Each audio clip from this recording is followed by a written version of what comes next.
श्री गुरु हरिगोबिंद जी गुरु गद्दी मिलना। जहांगीर ने जब श्री गुरु अर्जन देव जी को संदेश भेजा तो गुरु जी समझ गए कि उनका अंत समय निकट है। उन्होंने अपने सुपुत्र श्री हरिगोबिंद जी, जो उस समय 10-11 वर्ष के थे, को गुरुगद्दी सौंप दी।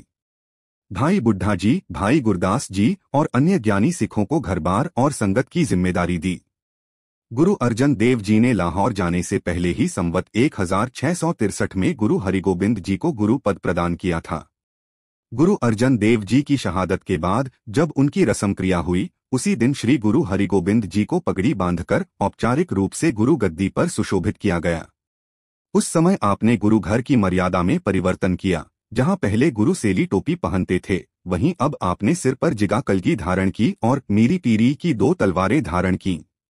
आपने कहा, अब समय सेली टोपी का नहीं, धर्म की रक्षा और न्याय के लिए शस्त्र धारण करने का है।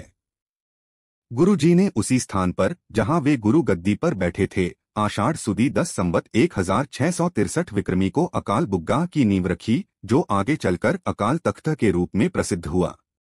उन्होंने सभी मसंदों और सिखों को हुक्मनामे भेजे कि जो सिख घोड़े और शस्त्र भेंट करेगा, उस पर गुरु की विशेष कृपा होगी। थोड़े ही समय में गुरु जी के पास बहुत से घोड़े, शस्त्र और शूरवीर सिख एकत्र होने लगे।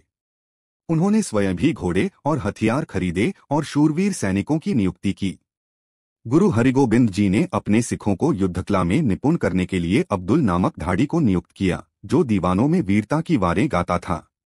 गुरु जी स्वयं सिखों को रोजाना घुड़सवारी और शिकार के अभ्यास के लिए जंगलों में ले जाते।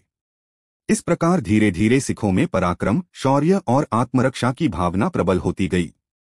श्री गुरु हरिगोबिंद जी ने अपने पिता की शहादत से प्रेरणा लेकर संत सिपाही परंपरा की शुरुआत की, जिससे सिख धर्म में धर्म रक्षा और न्याय की नई चेतना का उदय हुआ।